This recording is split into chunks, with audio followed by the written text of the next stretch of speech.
On this episode of DPV, rebuilding the front end on Clyde.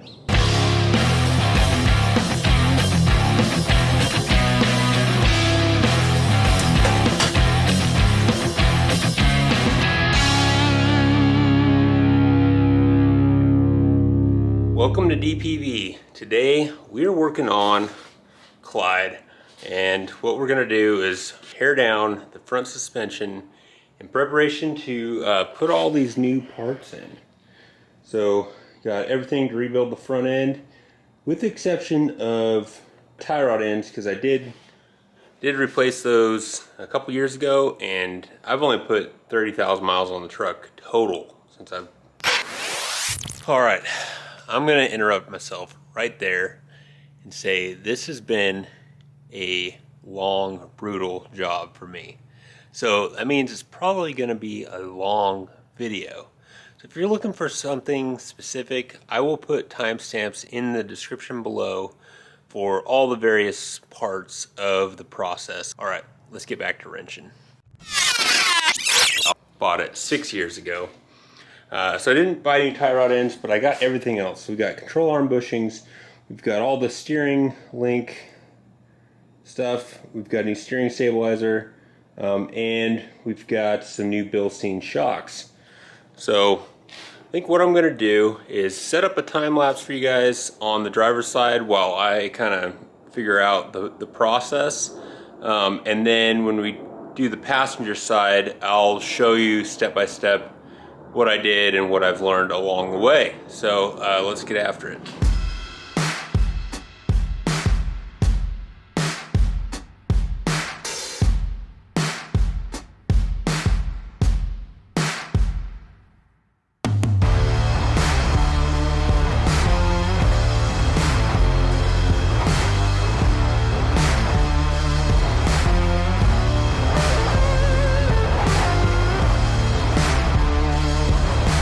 Alright, so that took me about 2 hours, which isn't too bad, but big old empty hole in the driver's side fender well. There's the control arms, spindle and everything. Also, I'm replacing these because I did have a boot that was cracked, and these are pretty stiff feeling, and to replace the boots on one side is like $45, and for $64 you can get a remanufactured entire shaft that's all put together, so then I don't have to deal with trying to get these boots off, put the new boots on without jacking them up. Plus all my joints will be nice and fresh, and it was only $20 more, so I think that is definitely a good deal. So now I'm going to try to get this side done, and I'll show you kind of what you got to do on each step of the process. Alright, so the first thing we're going to do is just kind of get some stuff out of the way. So I'm going to peel this off here so I can get to the shock bolts, get the shock pulled out of here, get these few bolts holding the ABS line and brake line, and then pull the caliper, get it hung up out of the way, and then we'll start pulling this hub apart. Alright, got the shock out of the way, got the caliper out of the way. You want to make sure that you tie up your caliper, some tie wire or something, so it's not just hanging on the brake hose. Now I'm going to pull off this dual wheel adapter. I'm not totally sure if you have to do that or not. It looks like I could just take the nut off in there, but I may replace these rotors. I'm not sure. I'll look them up tonight and see how much they are. You can see, even though I replaced the brakes since I've owned the truck, they're kind of worn down again. I've never replaced the rotors, and this far in it might be worth it. Anyway, to pull this off, it's a little bit tricky because, you know, that spins, so you gotta kind of jam something in here to the ground. I'm just gonna put my breaker bar in there, and then you gotta lock this up so you can turn these. All right, and then to get this hub nut, the axle nut off, what I did I just stuck a big old screwdriver in there. Stuck a big old screwdriver in there to lock up the rotor. I'm gonna put my big breaker bar on and just stand on it.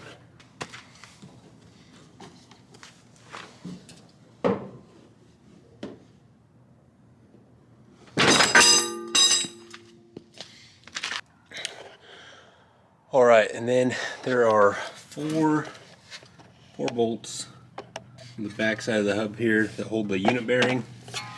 So we'll get those off, and then this comes right off. It's not too bad. But getting those 4 unit bearing bolts off is kind of a pain. There's just not a lot of room to work in there. So I just bash on my wrenches with the hammer and it works. All right, so the next step is going to be getting this axle shaft out. So there's six bolts back there on that flange, and if you had a good impact, or my compressor is just not keeping up with my rattle gun, so it kind of sucks. But if you had a good impact, you could probably just impact those. They weren't that hard to break loose, but my rattle gun won't do it, so I have to kind of jam a pry bar in there to keep it from rotating, and then break them loose. All right, so the axle shaft is out.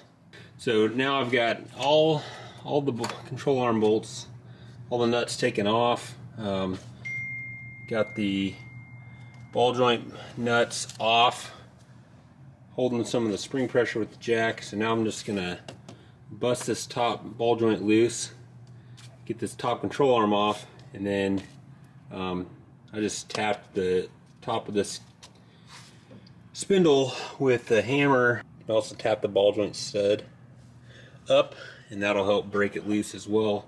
Since I'm replacing all the ball joints, I don't really care about those threads. As long as they go through the tapered holes, all I care about. All right, sweet, another side down. There's one more thing I forgot to mention. I made sure to mark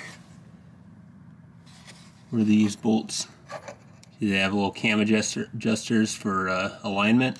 So I marked where they were. Hopefully that'll get me close enough to drive it to, the alignment shop. It's not gonna be perfect, that's for sure, especially changing the bushings to polyurethane bushings. It's gonna be a little different. So, but anyway, there's all the control arms. Another thing I learned in this process, I'll have to double check to make sure this is true, but the 1-ton control arms are forged versus I guess the 3/4 ton and 1/2 ton are stamped steel. So if you're at a wrecking yard or something and want to upgrade to your 3/4 ton or 1/2 ton, get some 1-ton control arms, they're forged. So they're heavy, but they're going to be stronger. So anyway, I've got some errands to run, so I gotta call it quits for today. But tomorrow we will get back after it, and we will start pressing these bushings out. And looks like, get the ball joints off. We're gonna have to grind these rivets. Hopefully the new ball joints come with some bolts or something. And then we still have to get that idler arm off the truck. So, all right, I'll see you in the morning. All right, back at it, and just scraped up this ball joint here. This is on the lower control arm. Looks like the lower ball joints, they're pressed in. So there's let's see it. There's the new one. So what I'm gonna do is pull this grease zerk off. And then this socket seems to be about the right size. So these press in from the bottom, so I'll just press it down from the top. I may need to heat this a little bit. Heating it kind of expands that metal, so it'll hopefully break loose. But let's get this grease zerk off first.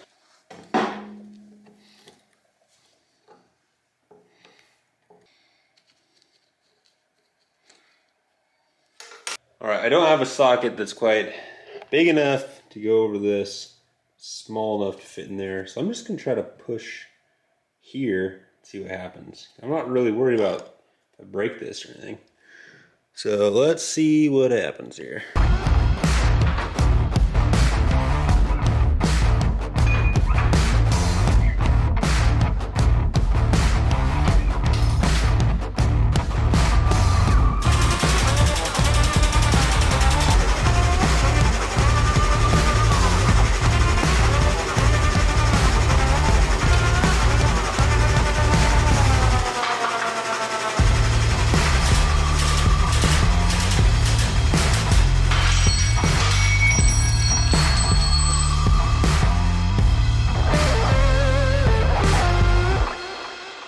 Alright, so for these lower ball joints, press is not going to work because, I don't know if you can see, this ball joint, like the flange on the bottom side, goes all the way to the edge of the control arm, and so there's no place to hold this side from pushing down. So what I'm going to do, what I'm going to try to do, I'm going to heat this sucker up with the little propane torch, and then set this thing up on something, and then just pound on the sucker with a hammer.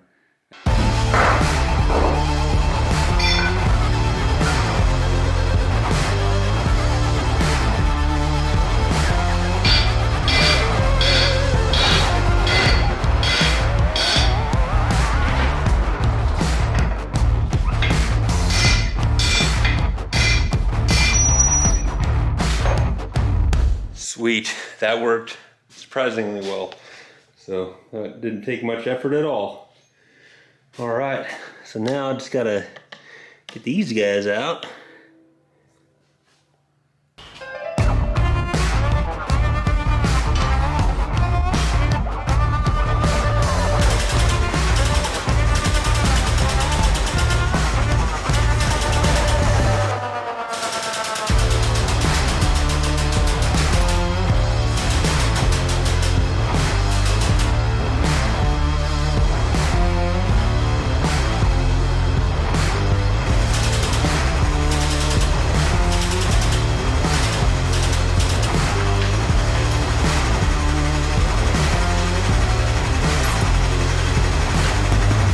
On this one here, I cut the rubber. It was pushed in this way, so there's like a rubber flange around the edge.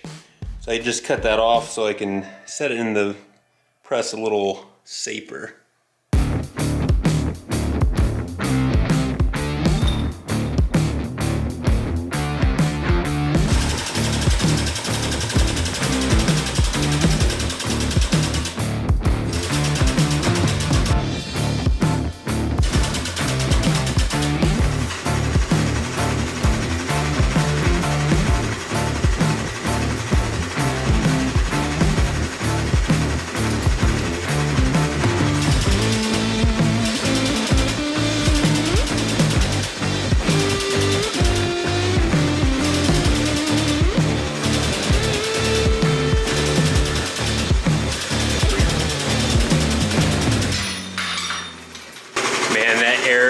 That air over hydraulic is so awesome.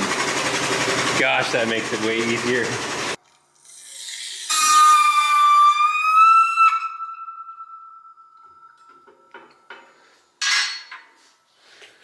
All right, so this one's tore down.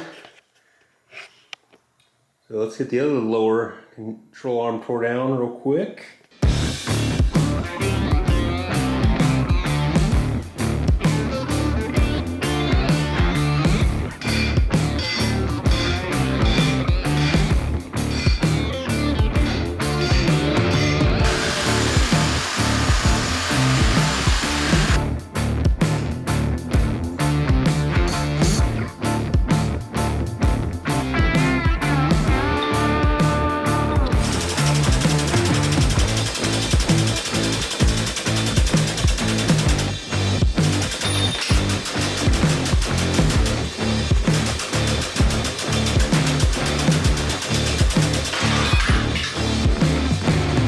The lowers are all stripped down, so that's good. I'm working on the uppers here. There's a little metal washer on each side. So I'm going to try to tap out this inside washer so I can press the bushing out this way. It looks like this metal sleeve is kind of tapered, so I think it's going to be super hard to push it this way, even though that would be easier in the press. Going to have to go this way. And we have to retain these metal sleeves because the polyurethane bushings did not come with new sleeves. So see if I can hammer this guy out.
Oh, wait, hold up.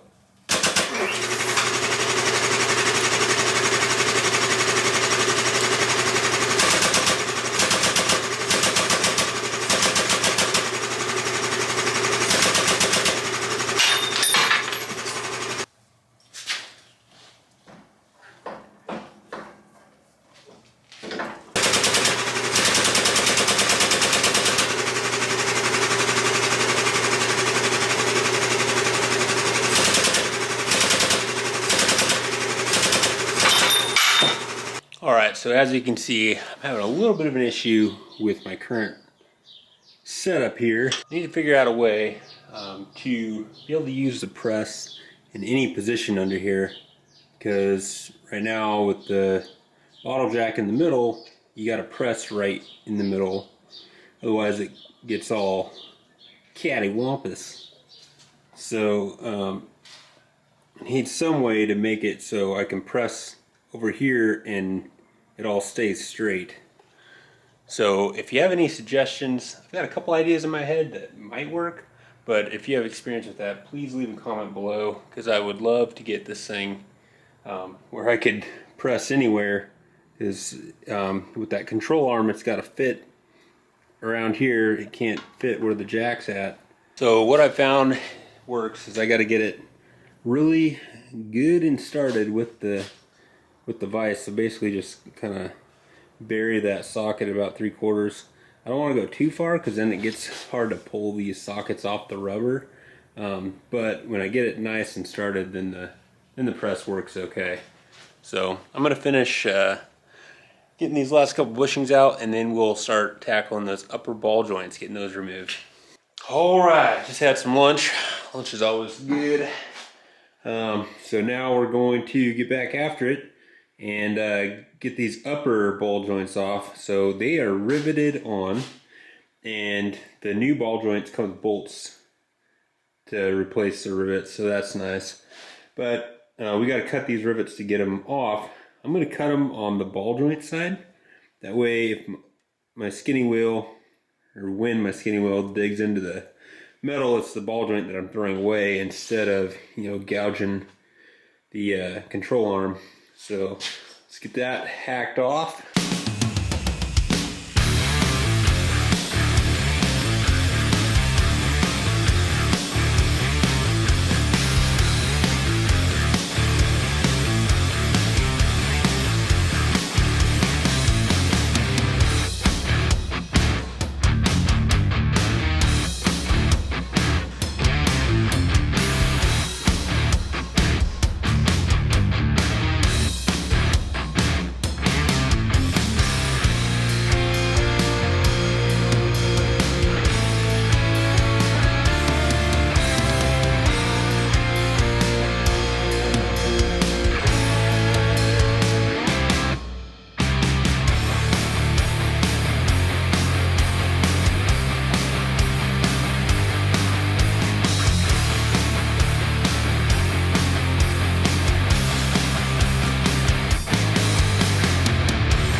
So that was kind of a pain in the butt, but got it. So wanted to make sure that I showed you exactly what I did.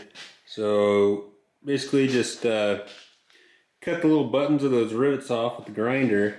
Then I took a chisel like this and just hammered right here to separate that ball joint from the control arm. And then after a bunch of bashing, it pops off. And I think this time around, so the first time I beat on these and they kind of started. And then I had to use a punch to drive them out the rest of the way, but a couple of them stuck. And so then I heated the control arm, try to expand the control arm around these so they'll tap out a little easier. I think I'm going to heat now and see if that works a little bit better. We shall see. Come on.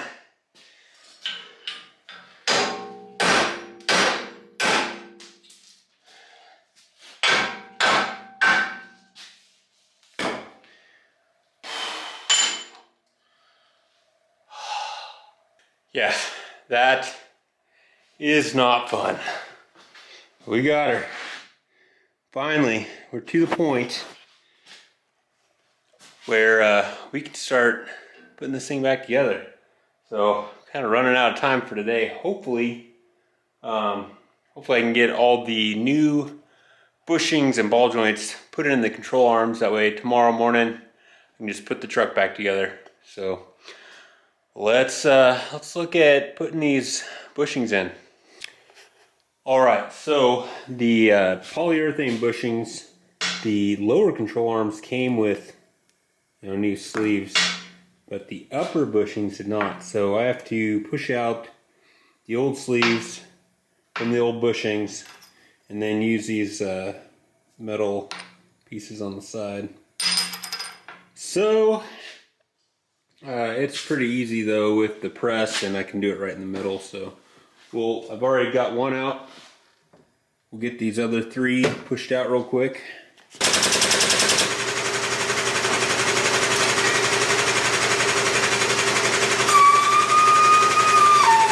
Right, now that that's done, just got to push the bushings into the upper control arms. So we left the metal sleeves in there. So the bushings will just slip right in there. Like that. And we'll push the sleeve in there. And then this guy goes on either side of it. So we do want to lube this up. And it came with grease that you need.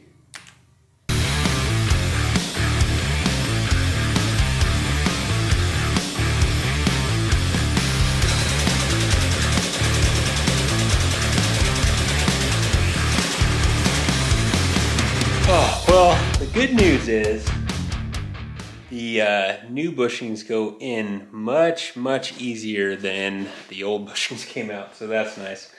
So I got the upper ones all pressed in. The lower ones are the same. It's the same process, so I won't bore you with that. I'm going to go ahead and get those pressed in, and then we'll work on those ball joints. All right, so I have a little bit of an issue. So remember earlier I was saying that you can have forge arms or stamped steel arms. Well, they take different ball joints, and the ball joints I ended up ordering are for the stamped steel arms, and they're a smaller diameter here, and you can see that, but they have like these vertical lines here. That's for the stamped steel arms. The forge arms are smooth here, and they're a little bit bigger diameter. But luckily, Napa can get them first thing in the morning, 8 o'clock. So I will get those pressed in. So I guess the last bit of time I got today, we will bolt on the upper control arm bushings.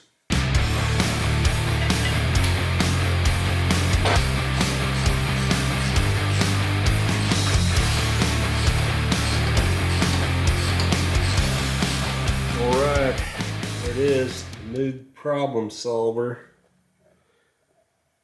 Looks pretty good. Left these ones loose because there's actually a little mounting tab thing that holds like the brake line that was bolted through originally. So these three were rivets, but this one was a bolt. So I just left that one loose so I can put that little tab back on there. But anyway, that's all I got time for today. So we will be back after it in the morning. Man, this has been quite the job, but I think it'll definitely be worth it. So I'm into it probably 10 maybe 11 hours total right now from yesterday and today. So and that's with, you know, moving cameras around and stuff. So still, it's a big job, and still got all of bolting it back together. Hopefully it'll go pretty well. Hopefully tomorrow we can get it back together so I can get the alignment scheduled, because I need tires desperately. So if any of you guys have recommendations on tires for a tow rig, specifically a dually, I'm thinking about doing the Falcon Wild Peak all-terrains.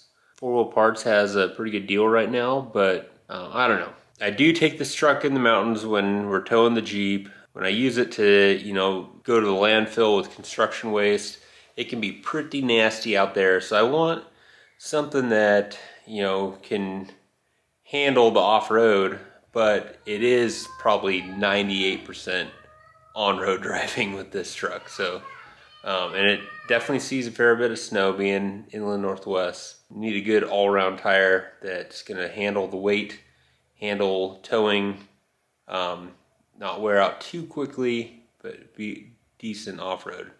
So that might be asking a lot. Anyway, tire recommendations, I need them. All right, I will see you in the morning. All right, day 3 on the 1-ton front end. Just went to Napa, picked up the ball joints they had in, they ordered for me yesterday, and the ball joints require a special adhesive when you press them in, and GM has a part number, so I'll make sure I put that in the description below. It's equivalent to Loctite 680, but none of the Napas in the inland Northwest had it in stock, and I didn't really want to, you know, look around at the other parts stores and whatnot, but the parts guy was able to cross match it with Permatex. According to the Napa equivalence chart or whatever, is equivalent to the Loctite 680. So it's part number 64,000. Permatex sleeve retainer, which makes sense. So that's like for sleeves in an engine block. Well, this is metal in metal, so I think it'll work. So let's, I wanted to show you the difference real quick between the stamped steel ball joints and the forged ball joints. So let me get that out. All right, so visually you can't see a huge size difference, but this is loose in there. So this is the stamped steel. See how it's got the those vertical ridges? Or the forged one is smooth. And the boot design is a little bit different too. This matches what was on the truck, which makes sense. Oop. But you can see, like, it shouldn't just slide right up in there. Hopefully this one will be tight.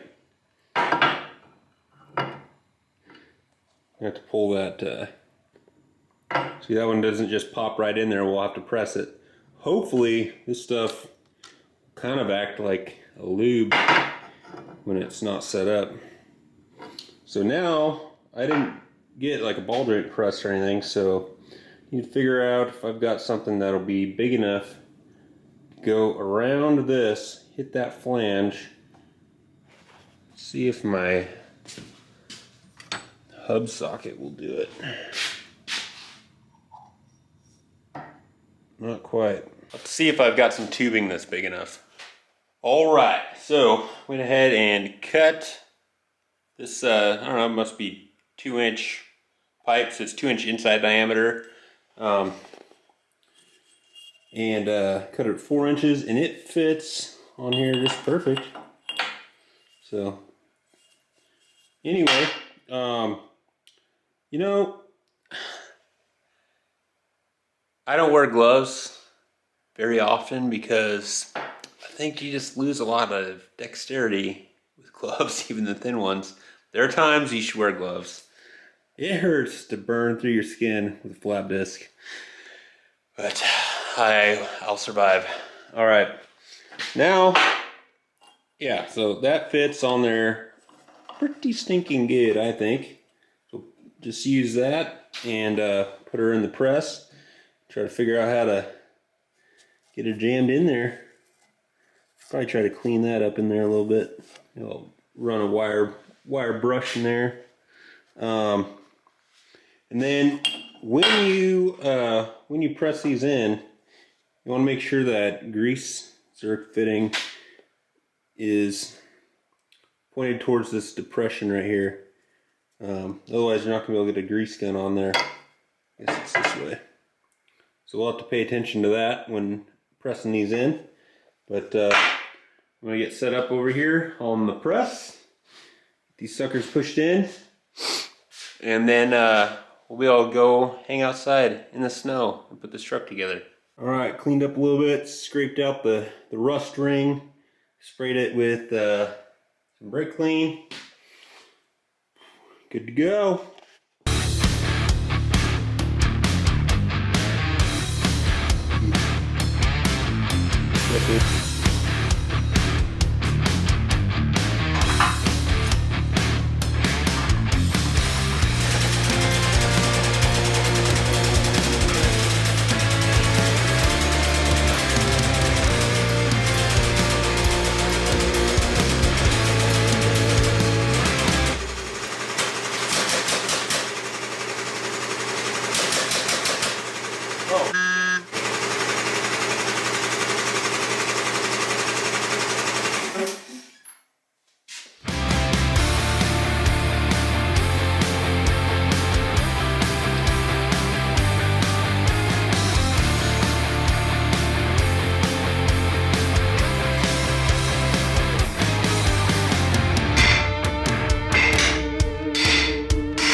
Holy cow, that was a nightmare. I think on this next one, I'm going to try to heat the control arm as hot as I can get it before I ever touch it with the ball joint, because I think, the heat definitely worked. I think it was necessary, but I was probably heating the ball joint as well, which didn't help me, because then the ball joint's expanding to some degree. So I'm going to try to get this control arm nice and hot before I ever put it in the press and see if that helps.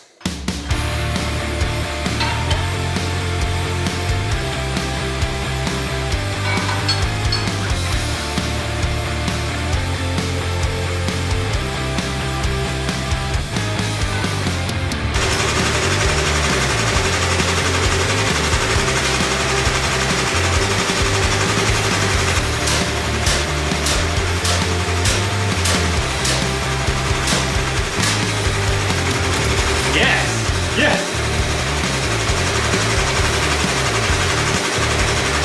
Yeah, dude.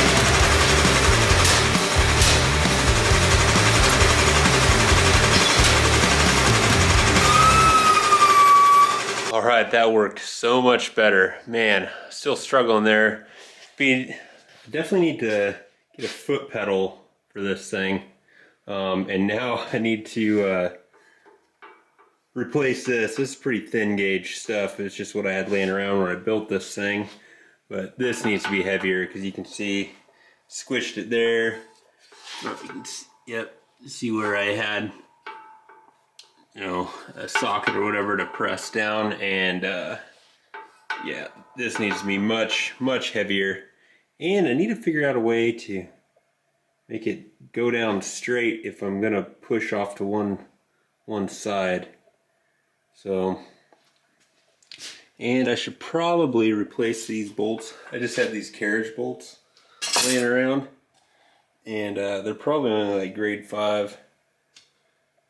With as much pressure as that we were using there, probably better upgrade that as well, you know, just to stay safe, you know.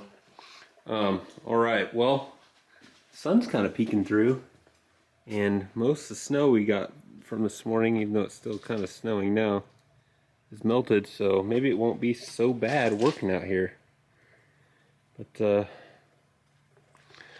let's go ahead and get this thing put back together. All right, so one thing I'm going to do before I get too much put back together here is replace this idler arm right there. And I don't know what it's called, but it's the thing that it pivots on. And there's holes in the frame where you can get to those bolts. So I'm just going to pull those 3 bolts and the one here on the tie rod. Then I can assemble these 2 pieces on the bench, which will make it a lot easier, you know, for putting it under the truck.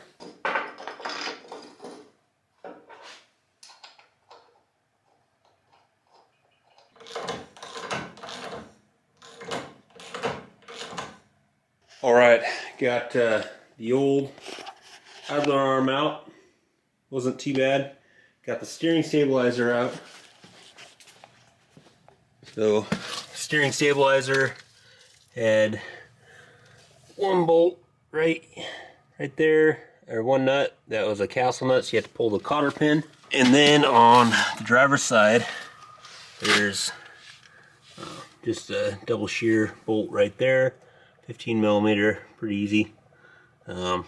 And you can get it out without pulling the skid if you have a skid plate.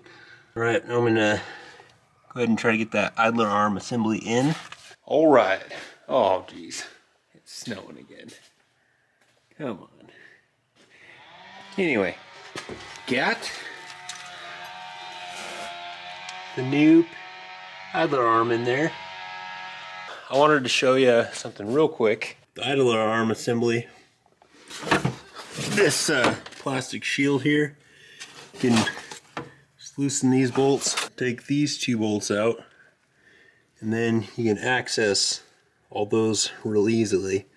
And then I just left the bolts in the frame, and then very carefully put the this idler arm assembly in, and then just like kind of reach behind the idler arm assembly and push the bolts through. Then I used my little poker here and jammed the bolts through. I didn't want the bolts to drop down in the frame, because I'm pretty sure the only way you can get to them is by pulling the bumper. I already lost a 3/4 socket down in there, and it's gonna stay until I build that bumper. All right, so now we're going to put this new KYB steering stabilizer in. Pretty straightforward, so get that in there and I'll show you what it looks like. All right, here's the factory bolt for my steering stabilizer. You can see it's loosey-goosey in there, but came with another sleeve here, so we'll just push this in.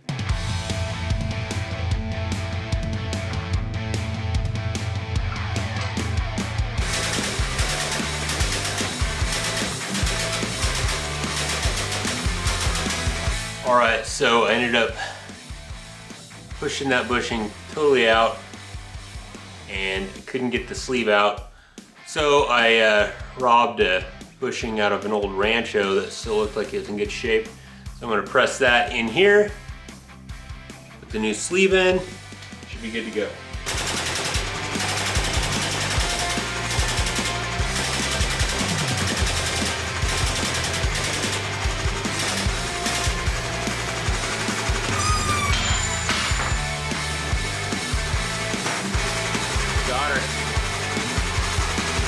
Alrighty, new steering stabilizers in there.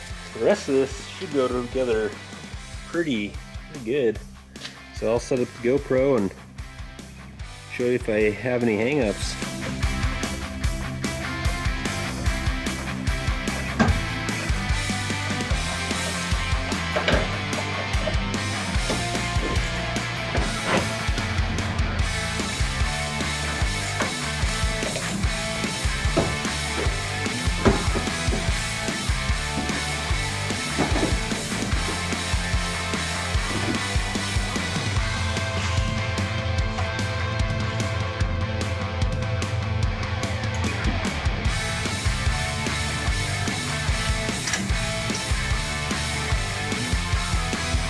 Alright, so wanted to show you a few things before it got too dark. But first thing is, when you go to take this thing apart, you gotta pull this out. So when I pulled it apart, I like jammed a pry bar in there to hold it from spinning, because I already had the hub off, and that made it really pain in the butt to get those bolts off. Now I'm realizing, see, I can just jam a bar in the hub to tighten those down. I could have done the same thing to pull the axle shaft. So before you take the hub off, bust those axle shaft bolts loose so you can, you know, stop the hub from spinning. All right, and then the other thing, oh, I might need a light. Hang on. Another reason why you gotta have that grease zerk pointing in the right direction. See, somehow I got that thing, you know, between the amount of times I dropped things on the press trying to get it started on the press without having an extra set of hands. I got that thing in there oriented in the wrong direction. So that grease zerk there is supposed to be pointing like straight towards the camera, but instead it's pointing kind of back that way. And I ended up having to just swap it out for like a U-joint zerk fitting. I pumped it up with grease with the regular grease zerk and then put the axle shaft in. So definitely not ideal, but I haven't pumped up these ball joints with grease since I've owned the truck in 6 years and 30,000 miles. So I don't think it's not that big a deal. Just to show you, I went from this style grease zerk to that style so I wouldn't have so much sticking out, because it was hitting the boot on the axle shaft, so couldn't have that. So make sure you get your ball joints oriented in the right direction so that grease zerk is pointing in the right direction. So this is the way it should be. I got the driver's side correct. So I got to get my truck back together, so I'm probably going to burn the midnight oil. It's starting to get too dark to film out there.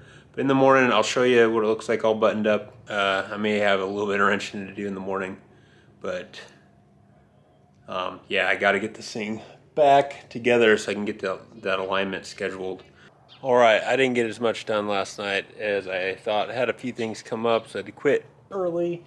No big deal. But I did get the Bilstein shocks in. That looks pretty nice. And this side is all buttoned up. So go ahead and get the other side. It's a bit brisk, as you can tell by frost here. So I'm just gonna set up the GoPro for a little time lapse and get this side put together real quick.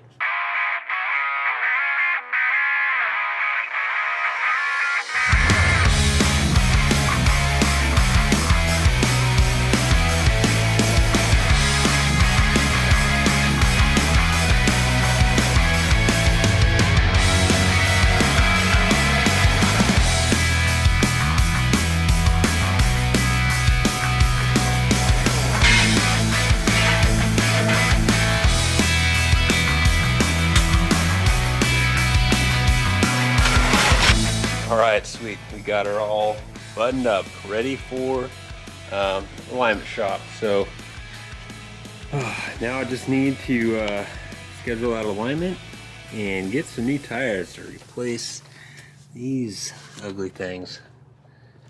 I mean, these ones in the back are like racing slicks almost. So If you have any suggestions on tires for tow rig with dually, leave it in the comments below. I'd love to hear it.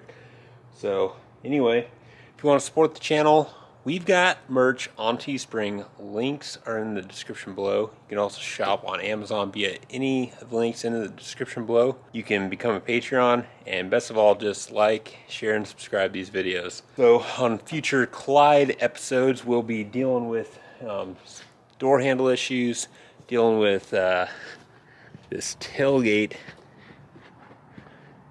This is really annoying. So we've got all the parts to fix that, so that'll be good. And then we'll be jumping back on the Big Chief now that the big components on the 1-ton are taken care of.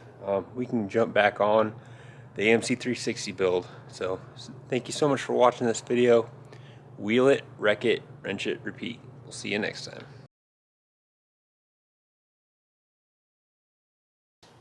Sweet. Oh.